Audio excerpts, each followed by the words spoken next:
The bedroom door clicked shut behind Garrett, the sound echoing in the oppressive silence. Mai Lin stood by the window, a small, still figure in a silken red dress embroidered with golden phoenixes. It was her wedding dress, a piece of her old life she'd carried across an ocean, and it felt impossibly foreign against the rough-hewn logs of the Montana ranch house.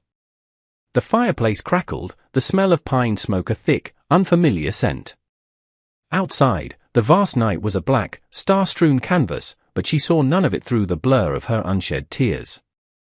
Garrett Shaw, the lonely rancher who was now her husband, remained by the door. He was a broad, weathered man who had buried his first wife 3 years ago, his quiet strength a palpable force in the room. He didn't move closer, didn't speak. He simply waited, having learned that fear was a wild thing you didn't chase, but allowed to approach on its own terms. "I must tell you something," Mai Lin said, her voice a tight whisper, still facing the window. Her English was precise, learned from books, but it trembled now. Before this night. "I'm listening." "I am 20 years old," she began, her shoulders hunching.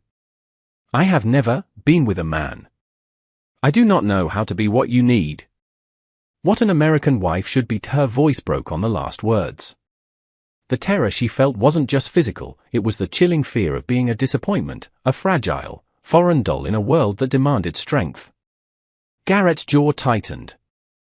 He thought of the weeks of exchanging letters, the careful words that had bridged continents. "Turn around, Mai Lin. Please." She hesitated, then slowly turned to face him. The firelight painted one side of her face in gold, leaving the other in shadow. Tears traced silver paths down her cheeks. Her hands were clenched so tightly in front of her that her knuckles were white. She looked like a beautiful, terrified bird, poised for flight. "Please be gentle," she whispered, the words from the heart of her fear. "It's my first night." Garrett crossed the room in 3 long strides, stopping just inches from her. She had to tilt her head back to meet his gaze, a fact that seemed to emphasize her vulnerability. He saw the stories the town women had likely filled her head with, tales of duty and pain, of wives simply enduring what their husbands demanded. He was about to prove them all wrong. "Do you know why I answered your letter?" he asked quietly. Mai Lin shook her head, a single tear escaping to trace the line of her jaw. "It was what you wrote at the end. You said, 'I have been taught to be quiet and obedient, but my heart is not small. I wish for a life bigger than the one I was given, with a man who values a strong spirit more than a silent tongue.' That's when I knew." "Knew what?" she whispered. "That you were exactly what I needed." He reached up slowly, giving her ample time to pull away, and cupped her face with his large, calloused hands. "My first wife, Clara, she was as gentle as a summer breeze. I loved her with everything I had. When she died, I thought that part of my life was over. I didn't want a replacement for what I lost. I wanted someone new, someone with a quiet fire, strong enough to build a life with, not someone I had to shield from every hard wind." His thumbs brushed away her tears. "You're not a disappointment, Mai Lin. You're the answer to a prayer I didn't know how to speak. But I don't know what to do," she confessed, her voice thick with shame. "And I have heard, it hurts." "No," Garrett's voice was firm, yet gentle. "Not with me. Not ever." He saw the question in her eyes, the one she was too afraid to ask. "I'll make it easy," he said, his voice dropping to a near vow. "You hear me? Whatever happens tonight happens at your pace. We stop whenever you want. If all we do is talk until the sun comes up, then that's what we'll do.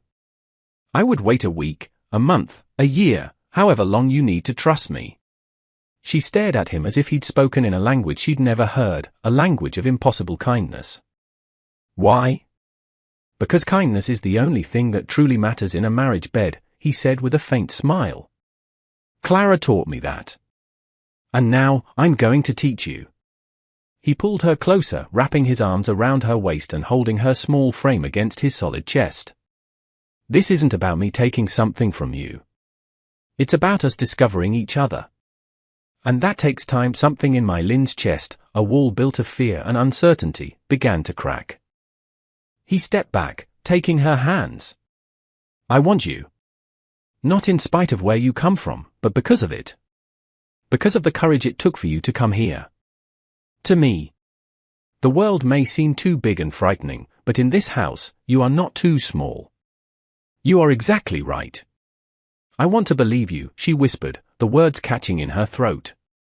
Then let me show you. Garrett led her to the bed, not to lie down, but to sit on the edge of the quilt, side by side. We're going to start slow. So slow you'll think I've lost my mind. He placed his hand over hers where it rested on her lap. Feel my hand. Yes. That's me, promising you're safe. Right here, right now, and for the first time since she'd stepped off the train, Mylin started to believe it. He kept his hand over hers, just breathing with her, in and out, slow and steady. Gradually, her frantic heartbeat began to settle. Clara was terrified on our wedding night, too, Garrett said into the quiet. Her mother had filled her head with the same stories of pain and endurance. So I made her a promise, the same one I'm making you. We won't do anything that hurts. Because if it hurts, we're doing it wrong. Real pain isn't necessary.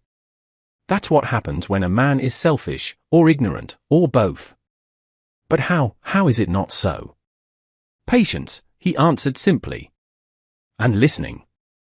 Making sure you're truly ready before anything happens. Emma and I took 3 nights before we fully came together. 3 nights of just learning to be close, to trust. And they were the most intimate nights of my life. Tears spilled down Mylin's cheeks again, but this time they were born of relief. So tonight, Garrett proposed, we just get comfortable. Lying together, holding each other. Maybe a kiss, if you feel ready. Nothing more. Intimacy starts with trust, long before anything else. This lonely rancher, who could have demanded his rights, was instead offering her choice and safety. Okay, she whispered. I can try. Garrett stood and turned down the quilt, then removed his boots and vest, but left his shirt and trousers on. Your turn. Get comfortable. Mylin's fingers trembled as she unlaced her small, worn boots. She lay down on the bed stiffly, a rigid line of tension. Garrett lay beside her, not touching, just a warm presence nearby. Breathe, he said softly. She exhaled with a shudder. I'm going to touch your hand, he said. Tell me if it's all right. It is. He took her hand. It was small and delicate in his large, calloused one. They lay like that for long minutes until her breathing evened out. He shifted closer, draping an arm across her waist and resting his head on her shoulder. Her body remained tense, but he simply held her, drawing small, soothing circles on her side with his thumb. My heart is racing, too, he murmured against her shoulder. Mylin turned her head, surprised. Truly? Truly? Because you matter to me. And I'm terrified of doing something that makes you afraid of me. I'm afraid I'll fail you, that I'll be like the men you fear. I'm afraid you'll wake up tomorrow and regret choosing me. His honest vulnerability disarmed her completely. She'd been so consumed by her own fear, she hadn't considered his. I do not regret it, she whispered. Even scared, I do not regret you. A profound shift occurred in the small space between them. Hesitantly, Mylin turned onto her side to face him, wrapping her arms around his middle. He fit against her, a fortress of warmth and safety. Is this okay? She asked. A sound that was half laugh, half sob escaped him. It's perfect. They held each other, and slowly the fear began to melt into something else. Not desire, not yet, but a deep, resonant connection. After a long while, Mylin whispered, Garrett. Yes? May I try to kiss you? A real kiss? He pulled back just enough to see her face, his eyes full of warmth. Are you sure? No. But I want to try. Then yes. But remember, you're in control. She nodded, and, trembling but determined, she leaned in and pressed her lips to his. It was clumsy at first, hesitant and uncertain. But Garrett was patient, guiding without demanding, his lips gentle against hers. And then, Something clicked. The kiss deepened, softened, became something real and beautiful. When they finally broke apart, both breathing hard, she whispered, "It was not what I feared." Garrett gave a low chuckle that filled the room with warmth. "Good." She smiled, a true, radiant smile, and kissed him again. And again. She was learning him, learning herself, learning that maybe she wasn't too small or too different after all. Maybe she was exactly enough. They kissed until My Lin's fear had fully transformed into a warm, blossoming curiosity. When they finally paused for breath, she looked at him, her dark eyes shining. Can we try more?" "Not everything. Just more." Garrett searched her face. "You're sure? We don't have to rush." "I know. But I do not want to stop. I feel fear still, but underneath it, something else wants to know what is next." "That's good," he said, his voice thick with emotion. "That's how it should feel." He sat up, bringing her with him. "But promise me one thing. The second something hurts, not just feels new or strange, but actually hurts, you tell me. Promise." "I promise." "Your dress," he said softly. "It's beautiful, but you should be comfortable." He turned, presenting his back to her. "I won't look. You can put on your nightgown." My Lin's fingers fumbled with the intricate clasps. "Garrett," she said, her voice small. "I cannot reach the ones on my back. Do you want help?" A wave of modesty washed over her, but the desire to be comfortable, to trust him in this small way, was stronger. "Yes, please." He turned and his fingers, surprisingly nimble, worked the tiny clasps free. The silk fell away, and she quickly pulled on a simple cotton nightgown. When he turned back, his eyes were full of a reverence that stole her breath. "You're beautiful." "It is only cotton." "I'm not talking about the nightgown." He took her hands. "I'm talking about you. Scared but brave. That's what's beautiful." She didn't know how to respond, so she pulled him close and kissed him again, this time with more confidence. When he pulled back, his voice was rough. "My Lin, I need to know your boundaries before I lose the ability to think. How far do you want to go?" This was the moment. She could stop now, safe and comfortable, or she could trust him. Trust herself. "I want to try," she said, her voice gaining strength. "I want to know if it can be the way you described. Without pain." "All right," he nodded slowly. "But we do this my way. Lie down and close your eyes." She did as he asked, her senses heightening in the darkness behind her lids. She heard the fire, smelled the pine and leather, felt the soft quilt beneath her. Then, she felt his hand on her ankle, warm and solid through the cotton. "I'm going to touch you," he said quietly. "Tell me what feels good." His hand moved slowly up her leg, over her hip, to her ribs. His touch was a map, learning the lines of her body, always slow, always respectful. "Your body is telling me a story," he murmured. "And it's telling me you're ready for more." "I am," she whispered. "Then open your eyes." She did. He was leaning over her, his expression a mixture of profound tenderness and restrained desire. "What happens next might feel intense," he said. "Not painful, but intense. Say the word, and we stop." He leaned down and kissed her, a kiss full of purpose and promise. As his hands and mouth began a slow, patient exploration, My Lin understood. This wasn't something being done to her, it was something they were discovering together. When he whispered against her skin, "You're doing so well, so brave, so beautiful," she believed him. For the first time in her life, she felt worthy of gentleness, worthy of this patient, powerful love. What happened next was tender and careful, and nothing like the brutal act she had been taught to expect. He kept his word, going so slowly, pausing whenever she tensed, murmuring encouragement until her body opened to him like a flower to the sun. There was a moment of discomfort, a stretching sensation that made her gasp, but he stopped instantly. "Breathe," he whispered. "Just breathe through it."